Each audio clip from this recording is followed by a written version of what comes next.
Hey everybody, thanks for joining the Smart Tech Fireside Chat. When Raluca asked IBM to get involved in the series of chats she was doing, I was delighted because, again, coming from Northern Ireland, we absolutely love a good fire.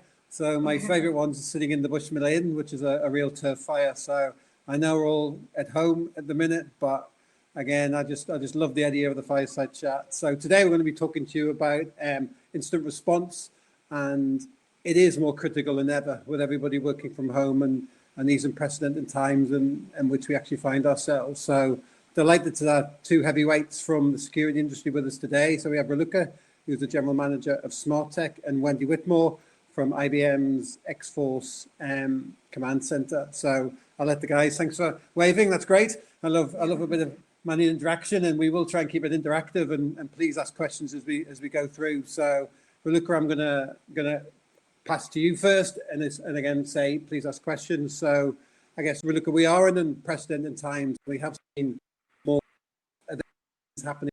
What's your opinion, and what are Smart Tech actually seeing at the moment? Sure, thank you very much for that introduction, Tim. I think even if you step away from COVID-19 for a second, attacks will always happen. And we lost him.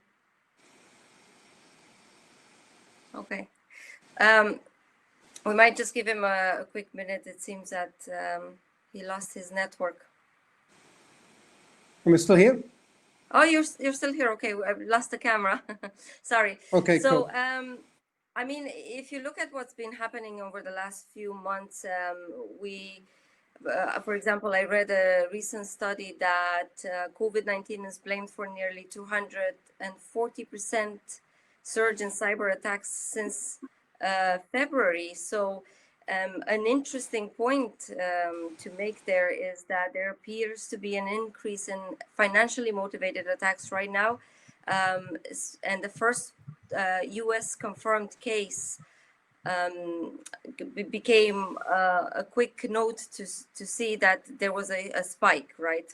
For example, we've seen a 9-fold increase in financially motivated attacks since February. We've seen a huge surge in Cryptic, in Emotet, in Upfuse, in CoinMiner, in Tigri malware. There's been a lot going on, and I think if we speak about the elephant in the room, the attack that happened yesterday, Twitter, that's just a really good example that social engineering is here to stay, especially using COVID-19 themes to launch social engineering attacks, because cyber criminals are ultimately taking advantage of our human nature, such as our curiosity and our concern around the pandemic right now. And they're trying to get us to open links and download apps, and we've seen a lot of attacks targeting the human, basically, and I'm sure IBM have seen the same. Yeah, Wendi, what's your view? What have we been seeing from the exhaustive X-Force threat intel we have? Yeah, I think Raluca's point is so clear, right? Humans are right now and are always, I think, probably going to be one of the weakest links, right? And the biggest part of the attack surface. So let's kind of dial that back, right? And talk about what I mean by that is ultimately with all the chaos that's going on globally, right? We have humans that are personally impacted, one by the physical sickness or the virus. There's concern about our family members, our immediate, family, friends, etc. So we're looking to kind of identify and read more news than ever. We're looking at social media more than ever. The attack that was mentioned yesterday was related to, right, I'm going to donate more money to this charity if you click these things, right? And so we're really appealing to just human, the human condition in this sense, right? And so attackers from a cyber perspective, they're given that amount of chaos, have so much opportunity to thrive. So there's an increased attack surface now, meaning people who probably weren't really even on social media or email before are now using it as a forum to gather more information about what's going on around them, what's going on with the virus, now actually moving into vaccine research, right? There's been a tremendous amount of information just being released today about the nation state actors who are involved in stealing vaccine research. But you couple that then with this increase in actually devices that are now being operated from home that probably were previously behind a corporate network, behind a corporate firewall, and had a different level of network visibility. This really just gives attackers even more of an opportunity. So now they've got a great catchy line for any type of spam, email that they might want to send. And we have actually seen over the course of March and April, a 6,000% increase in the number of COVID-19 related spam. So that's huge, right? And it's coming from everywhere in the world. And ultimately, you couple that, right, this great subject that we all want to know about and learn more about, with more computers that are online, with people who probably previously didn't have maybe endpoint detection on those systems, maybe weren't working from home. And so now they have kind of a new level of responsibility, right? And then you also have the corporate needs, which are, organizations are struggling to surge their VPNs to a much higher capacity. They now have systems online that are remotely accessible that weren't before. Maybe they haven't implemented multi-factor authentication across all those systems, right? So you have all of these things that are kind of churning in the chaos to really make this a perfect storm for attackers to be able to leverage and capitalize on attacks. And, I think now's timing of today, right, is as good as ever, just given what's going on in the news, that we're all seeing some of the byproducts of this at this point. Yeah, no, it's really interesting, because I know at the beginning, people were attacking the PPE manufacturers, and there was quite a big case in Ireland where scammers were out there looking around the PPE. But so and I know you've covered a little bit of this, Raluca, but what are you seeing, the changes through COVID, and what are the latest things you're seeing over, say, the last couple of months? I know Wendi touched a little bit on that, but what's your view on the most recent things? I guess looking a little bit forward, what should people be watching out for moving forward in the COVID space as well? Sure. I think Wendi just mentioned it. We've recently been alerted to some cyber actors in using a variety of tools and techniques to target organizations that are developing vaccine and COVID-19 research. These tools are something like SoarFang, WellMess, WellMail malware, and it's another example of them leveraging a global disruption to use it to their advantage. And they won't care that it's something that impacts our national welfare. They won't care who it is. They only care about, gaining financial or having a financial gain. We've also seen a huge spike in supply chain attacks. And this is something that I really want to talk about, because this supply chain security is such a complicated topic. And we feel that it doesn't get the attention that it deserves. So, for example, if we look at the last 6 months, and if we remember correctly, the FBI have sent 3 alerts within 3 months in the first quarter about supply chain attacks to organizations in the US, particularly in the San Francisco area, with a lot of manufacturing going on around there. We've had a few examples like General Electric. They got hacked through Canon, right? T-Mobile, Amazon, eBay, SpaceX, Tesla. A huge spike in supply chain attacks. There are targeted attacks, and then they are just trying to shoot in the dark, catching anyone that falls. But the targeted attacks are the ones that we are most worried about, because if you look at your supply chain as a big organization, let's say you're a large pharmaceutical, you might have around 500 suppliers or 500 vendors on your risk register, and that's a normal number. If you are a huge organization, you might have 5,000 vendors, but let's take 500. Those 500 vendors also have their own vendors, and then you get onto the supply chain, and it becomes a huge attack surface. And it's something that we've been very worried about. We have a few customers who have had near misses because of that. They've been affected with WannaCry unsuccessfully, but it's still of concern to a lot of organizations. Supply chain is interesting, Wendi. So you want to pick up on that and talk a little bit about that, and again, just what have we been seeing over the last 2 months? Yeah. I think, the supply chain is a huge issue, right, for every industry right now. And in many cases, we're concerned about it. Like if you look at the transportation industry just generally, right, you have a massive attack surface that they're responsible for defending and protecting against because of the supply chain. What I think, though, that we've been really concerned about in the wake of attacks over the last few months are some things you're seeing right now, right? So they're primarily what we would call critical infrastructure, but I think we would expand the traditional definition of critical infrastructure, right? So in particular, in these cases, clearly healthcare providers are going to be one definition of that. But then you look at our ability to process payments, to deliver electricity, to deliver water, right? Any of those types of organizations, including financial services, energy, oil and gas, water, those are all going to be considered critical infrastructure as well. And all of those have a very significant supply chain included in them. And every one of those organizations and all those derivatives are now responsible for protecting data and really making sure that they can do things like identify those spam emails, protect their workers from receiving them ideally, but certainly protect them from opening them and then compromising their environment. And then I think as we look into, what's going on the attack surface, there's such a wide variety of attacks going on, but certainly first and foremost on our mind is ransomware, right? What are organizations doing to protect against ransomware cases? A lot of these ransomware attacks now are moving towards extortion techniques. So, we've long been concerned that a lot of these attacks would move towards destructive means. We've seen some of that, but the extortion techniques recently, and the naming and shaming publicly of organizations who are involved is just kind of continuing to increase. So we're seeing the attackers really get more specific about the type of data that they're looking to remove from the environment and to encrypt, and then the monetary value of the ransoms that they're asking for. So all of those things, all in all, I think many industries and many healthcare providers have actually done a great job over the past few months of not making these attacks be more successful or not allowing them to be more successful than they have been. But overall, this is still top of mind for everyone.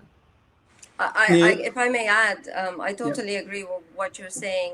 From our perspective, we've had a lot of hospitals and healthcare organizations reaching out to us in the past few months, especially since February, just strengthening their defenses. A lot of them. It hasn't been on their priority list for so long because they have obviously, they're supplying critical services, but right now it has become a huge priority for healthcare organizations around the world, and I'm very happy to see that more organizations like that are taking it seriously. Yeah, no, it's good, and I think Wendi touched on about OT and the attack surface, because as we know, more and more things are being internet connected out in the OT space, and I know from IBM's work with smart tech, you guys have a particularly specialization in that area. So look at what should people be doing in, with that mixed environment with new emerging things. What should they be doing and looking after in the OT space to protect this, much greatly increased attack surface? Yeah. To Wendy's point earlier, a lot of organizations are now considered critical infrastructure where they haven't been considered critical infrastructure before. So there's been a shift in that priority to a certain degree. But the more integrated IT, OT, and IoT physical systems are, the greater the degree of security. And because they are so integrated, these systems are more vulnerable to attack. So the first step for all critical infrastructure companies, both new and traditional, is to reassess their cyber risk. Now, we know sometimes in some cases, there's a huge disconnect between IT people and OT people. They need to find a way to come together and assess the risk together. We cannot afford to have that disconnect anymore, unfortunately. And we need to find a way to integrate the systems and assess the risk together, because at the end of the day, it is all about who owns the risk. And we simply don't have time to, point fingers anymore and drop the risk onto other teams. So communication and convergence of OT and IT is very important. Also, you know, a lot of critical organizations are under tremendous risk right now, and stress, let's say stress, especially healthcare organizations, because they're not really accustomed to operating in a world where failure is an option. So by taking steps to, you know, understand what we need to do, maybe even looking at security frameworks such as NIST or 27001, understanding from best practices from those frameworks, assessing the risk, and investing in technology.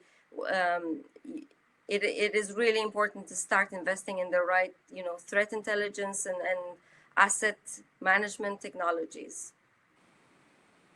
Yeah, no, that's that's good advice, because the OT space is very wide, and you know, traditional companies, you know, are getting into that more and more all the time. And one of the things we were seeing is, you know, we were seeing an increase in security spending, and you know, companies beginning to take it seriously, but that's then been put under threat now because of COVID, and we're seeing budgets are reduced, and we have, you know, quite a mixed amount of people on the call. So, you know, what's your advice to people in terms of, you know, trying to get that security budget secured and trying to get on with projects and doing things and keeping going in what is really, really tough times? So your advice and guidance around that, I think, would be greatly appreciated.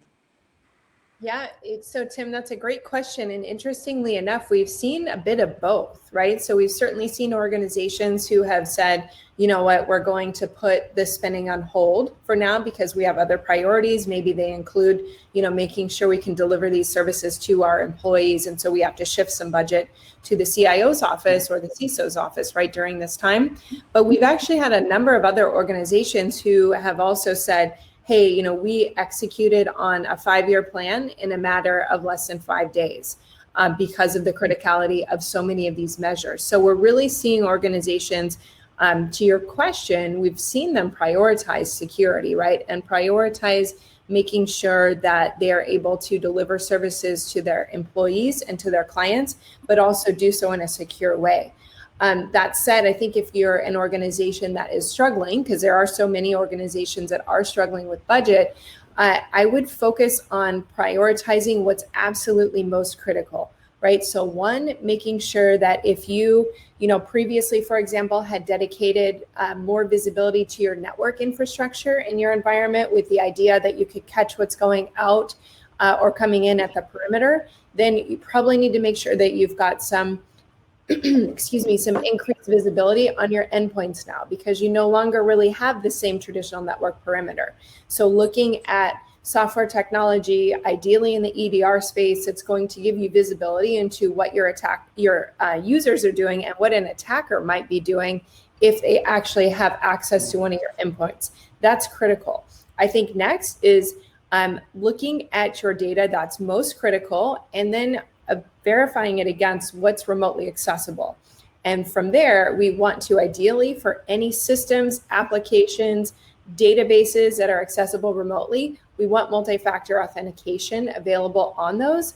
That's at minimum, right? And then looking at, furthermore, you know, how do we prevent against the most devastating type of attack, which I would argue is probably going to be some sort of ransomware type of attack where your information gets stolen, encrypted, and then potentially extorted.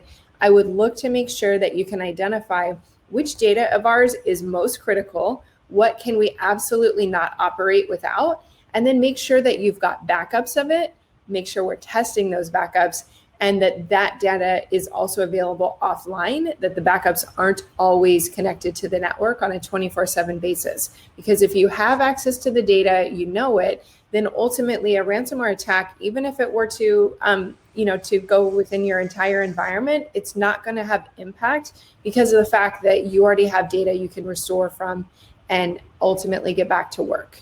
So I'd really look at, you know, what are some of the most critical conversations that we need to have as an organization and figure out how to prioritize those with leadership.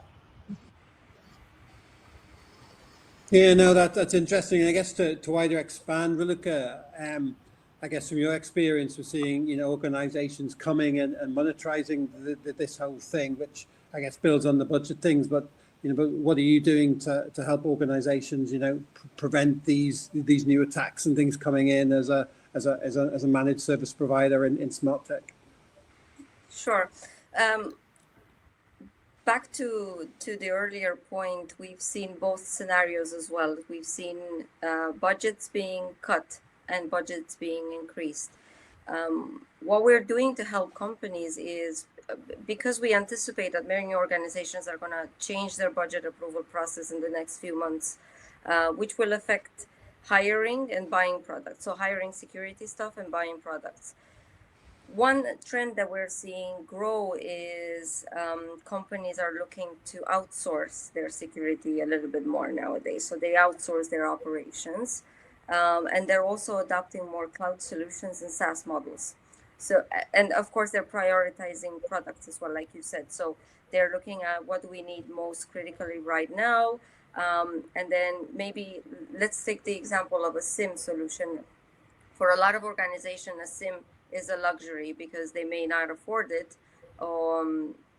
So it will still continue to be a luxury, but then they change their mindset and think, okay, could we maybe outsource that aspect of it? Could we maybe get an outsourced SOC in place? So then we don't have to worry about that because it's unlikely we're going to get budget for that. And of course, outsourcing is a lot more cost effective than, hiring people and implementing all of these solutions in your organization. So that's one trend that we've seen grow a lot. And another area that we've been trying to help our clients with is for them to get approval for budget, they need to present risks and they need to present prioritized spending and prioritized risks. So we've been helping conduct a lot of gap analysis lately, a lot of maturity assessments, and a lot of incident response testing, which is great. No, I think that's key because I remember I saw something, Forbes put an article out that said they expect the biggest cyber attack ever to hit within the next 6 months. I guess partly because COVID has brought about, doing things quicker than what you would. So like going back to basics now and potential time required and doing your checklists, making sure you're covered off is things that are going to really kind of weigh in and help companies do it. And coming back to our poll again, of the people who responded, 4 people have already said out of the audience, and thanks for that, is that, they have already, received budget restrictions since February, aside from the spending on, Wendi said, is improving the VPNs and things like that, then we have had a number of respondents who actually have, restrictions in their actual budget from that point of view. So I'm just looking to have a look. No, definitely, and planning is key, of course, because you're saying we're going to experience a major cyber attack, maybe one of the biggest. It just shows planning and testing is the key. And sometimes you need the practice and the process, and then the technologies. But your disaster recovery plans, your incident response, these are really important things that have shown us in the last few months that it's crucial to have it in place.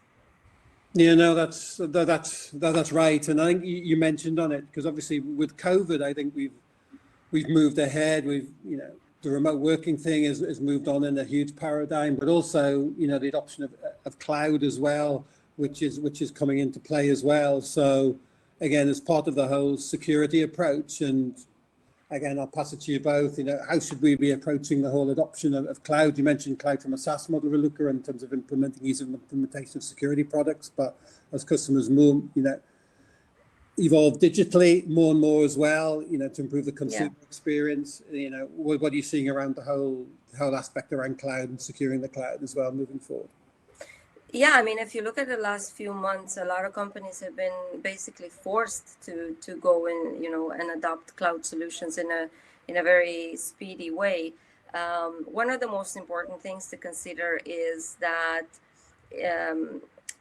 there's a myth that the cloud is the most secure thing right now, but it's only as secure as you configure it to be. So having a plan in place, understanding what your cloud options are, even if you're talking about applications or storage or anything like that, understanding the risk and the options, understanding what data you have and assets that you're moving to the cloud, prioritizing the critical assets and the critical data, because if you suddenly move to the cloud and you move a lot of data, let's say, how can you understand how to secure that data if you don't really understand the risks and what data you have?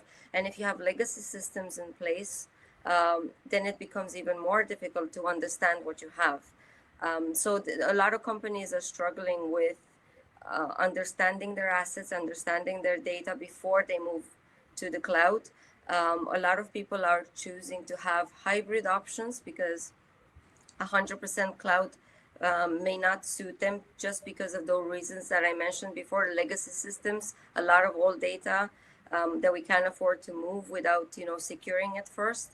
So a plan and a risk assessment is something that needs to be considered before you take any decisions. No, very good. When Wendi, I know we and IBM now security sits as part of the cloud division, so we're fully aware of everything to do with cloud, and we have some good innovation. So I'll pass to Wendi. What are your views on all aspects of the move to cloud? Yeah.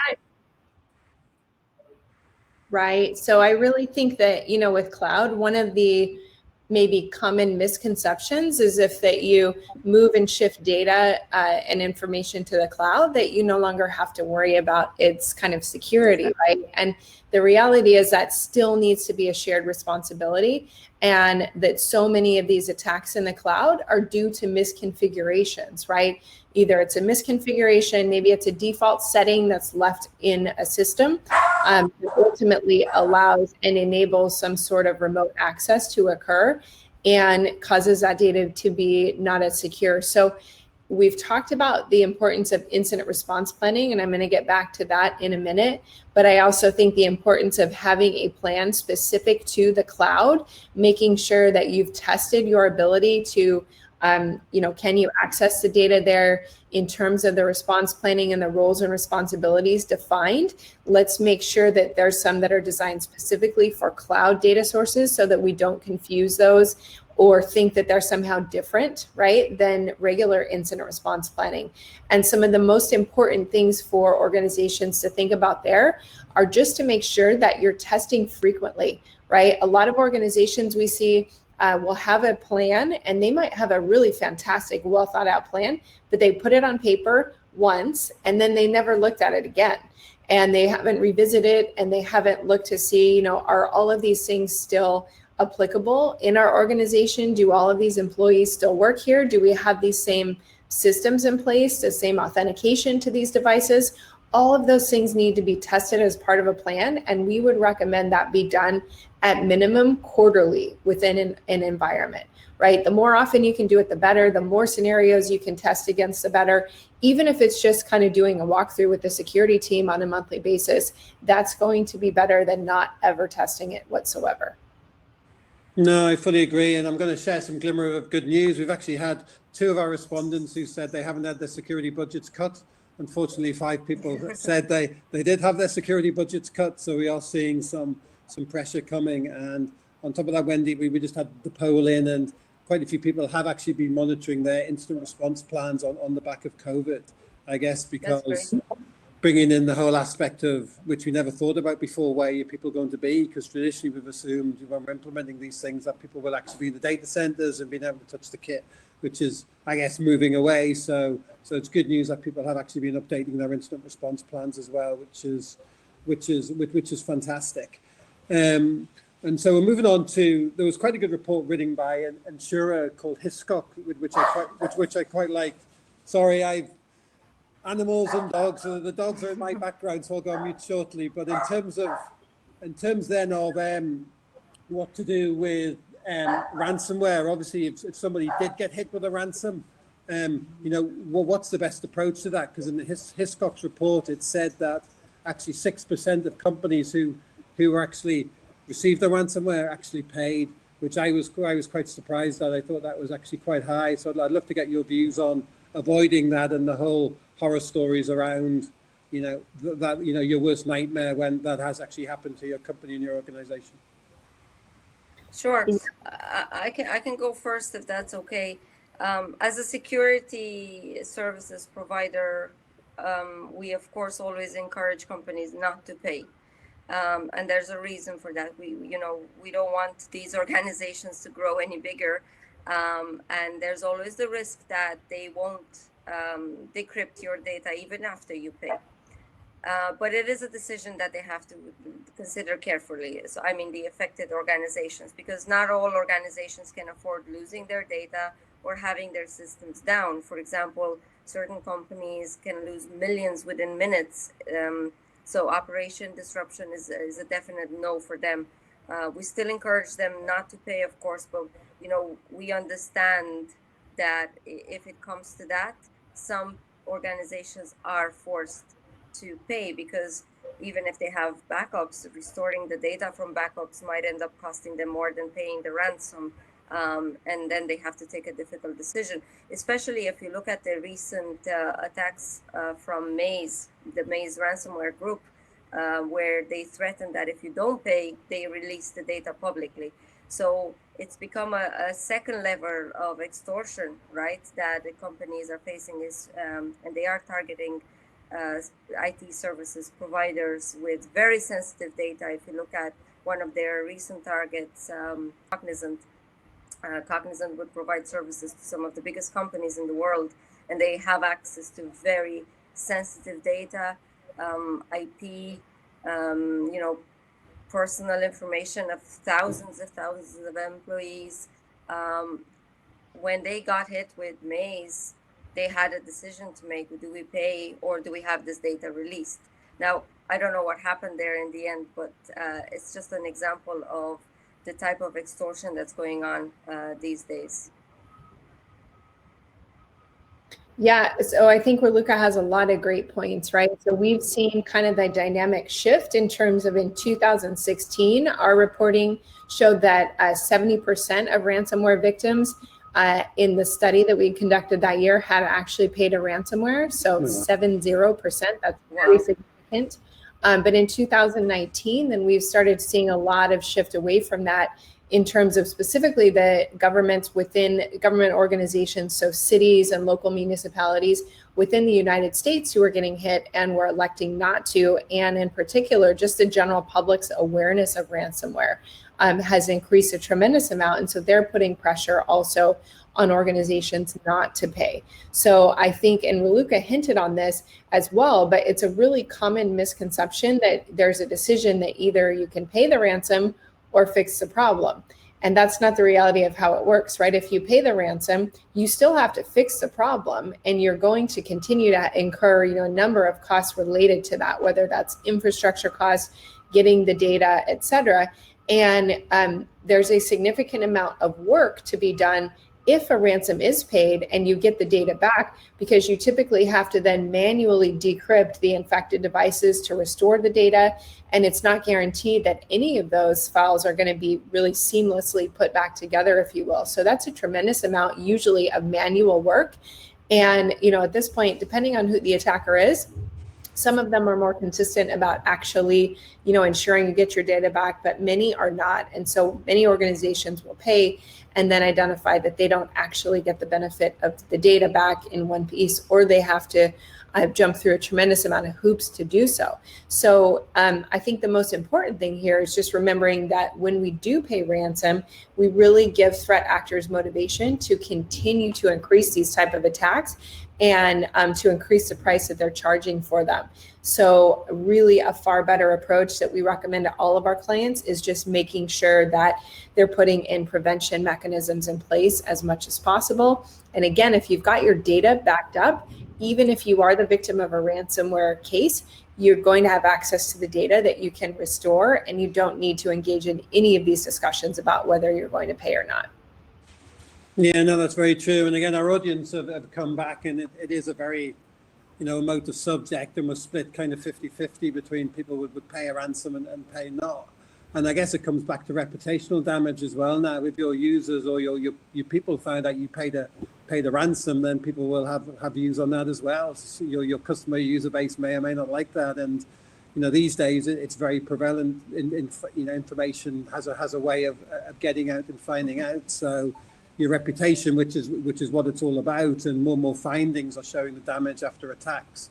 of people, wanting to trust you with your data, and if you're not doing it, that's a huge impact to an organization, far outstanding any other costs. So yeah, I thought this was going to be quite an interesting question, and it definitely has turned out to be.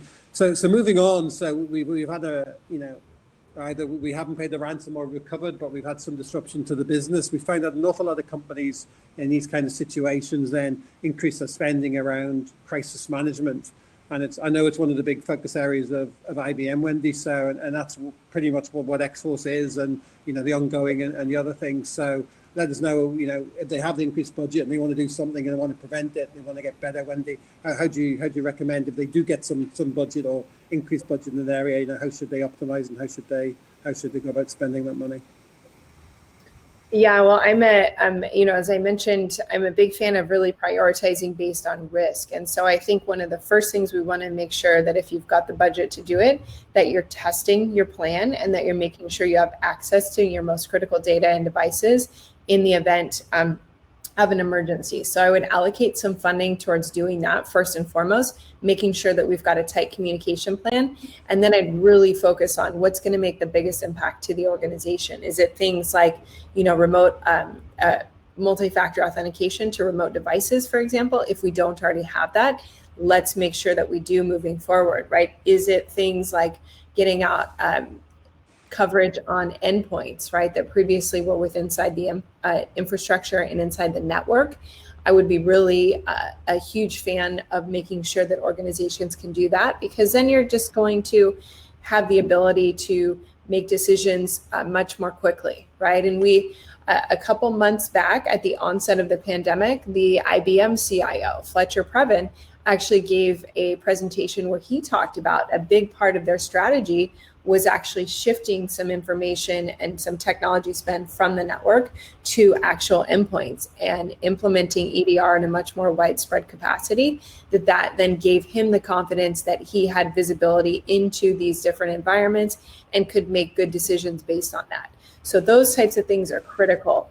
But I think many organizations, may not have the opportunity to buy a lot more technology. And we certainly don't want to recommend that as the first thing, right? It's really first and foremost, getting an incident response plan in place, having it documented, making sure that your leadership knows how to communicate both to employees, to clients, and if needed to the press in advance so that they're not caught off guard.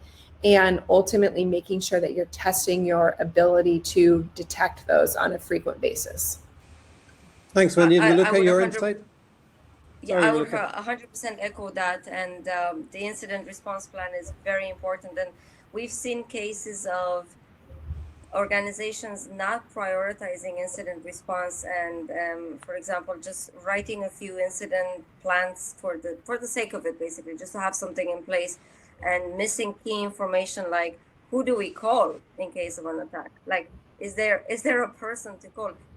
Missing information like a phone number. Even small things like that can really help to not prevent, but make sure that you contain it fast enough. But when it comes to crisis management, there's three aspects involved. There's before, during, and after an attack. A lot of this budget would normally go into before, so prevention and preparation. So tools like threat intelligence, monitoring, 24/7 monitoring can really help provide early warnings of cyber threats and risk sensing, so that you can detect patterns of criminal activity and act on it. Also, user awareness is so important as well. Making sure you invest in your users and in CSAT training and phishing simulation can help a lot to understand where are we on our current user awareness. Are we making sure that we're teaching everyone in the organization, from the receptionist, well, nowadays, but from the first line to the top, the CEO, to the managers, to the board of directors? Are we teaching everyone about the level of risk that we're facing? So investing in something like that is really important as well. The budget for during an attack mostly goes into ensuring that you have, for example, a retainer in place with a company that can help you with emergency incident response, because you may not have the infrastructure or the tools in place to do it yourself. But if you don't, it's really important that you analyze that and put a plan in place that what happens if we do have an attack? Are we going to call IBM? Are we going to call X? Are we going to call Y? Are they ready to help us 24/7 if we are not able to contain it? So that's really important as well. And then in the after phase, you look at this disaster recovery and basically everything that relates to that. No, I think it's really good. I think one of the things I like is like any kind of sports analogy. Even if you look at the line out in a rugby game, they drill and they practice, and they regularly do that and regularly get together, and that's how they get better. So I kind of like the 3 Ps, which is, it's a bit boring, but it's practice, practice, practice. Because unless you drill regularly, then you're not going to get any better. And if you have changes in the team and personnel, then you need to drill and take train as a team. If you do it properly, not just don't just conduct an incident response exercise for the sake of it. Simulate the attack, simulate the incident properly, so that you are prepared in the worst case scenario.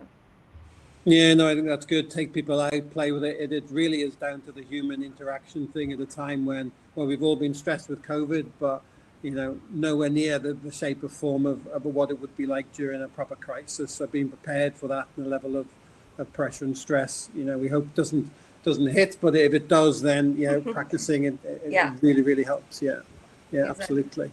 Yeah. So moving on, and we're kind of approaching the close. So I think I'm quite interested in hearing from you both in terms of what the future of incident response. We've seen COVID, which is unprecedented. We never would have thought it, but I know you don't have magic balls. I'm not expecting you to, but what's going to happen over the next, in terms of the short while, in terms of this industry and where we're going in this whole kind of incident response area. What I'd really like your views on that as we move to a close. Yeah, so I think there's a number of things we're going to see. Like some of them and many of them, I think, are consistent though with what we've seen so far, right? So right now, even though there's this ripe environment with all this chaos going on and increased attack surface, what we're seeing is not a lot of new threats, right? New types of attacks. For example, we are seeing many of them leveraged together in different ways, right? So combined. Many different attack tools being leveraged by groups who maybe previously used 1 or 2, and now they're using, a whole grouping of 10 different tool sets from a variety of actors. So I think we'll continue to see those types of things. I think we're going to also continue to see just a huge volume of attacks, right? As long as this situation kind of is more of a chaotic environment, right? Meaning the internet, the way we're working, this uncertainty of when people might return to traditional offices or if that will occur, I think we're going to continue to see increased volume of attacks. And, certainly the critical infrastructure I mentioned earlier and all of the services related to that, as well as communication and social media, right? Certainly within the last 24 hours, we've seen attacks there.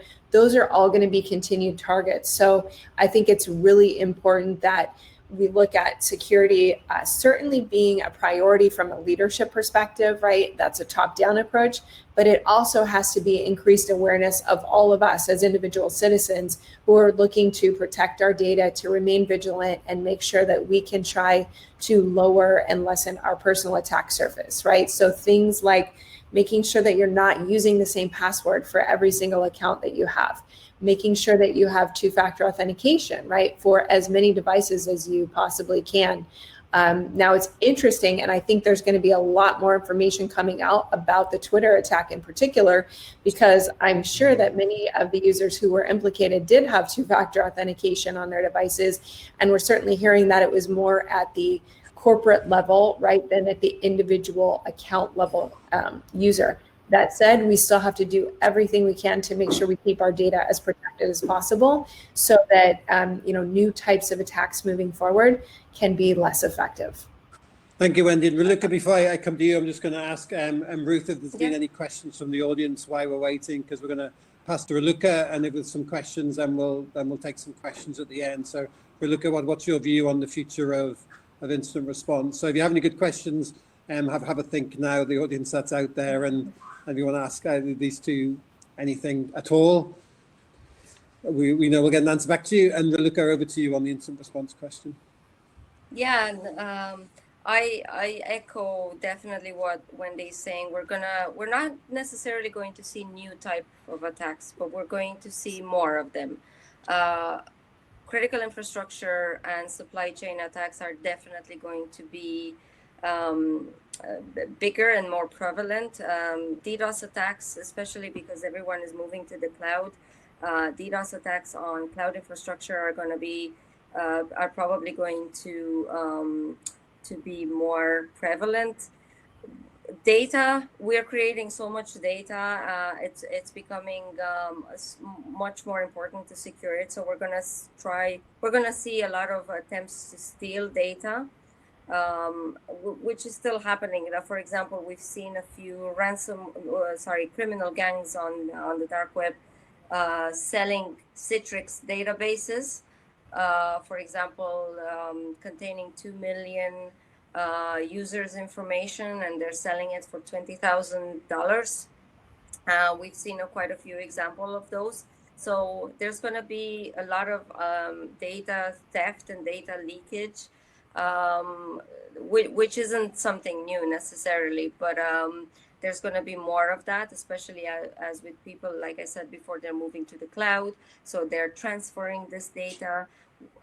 Some of them might not put the right security measures in place for secure migration. So they are going to leverage that, and they're going to use it to their advantage. So if I were to leave the audience with a few recommendations, I would say start from the basic.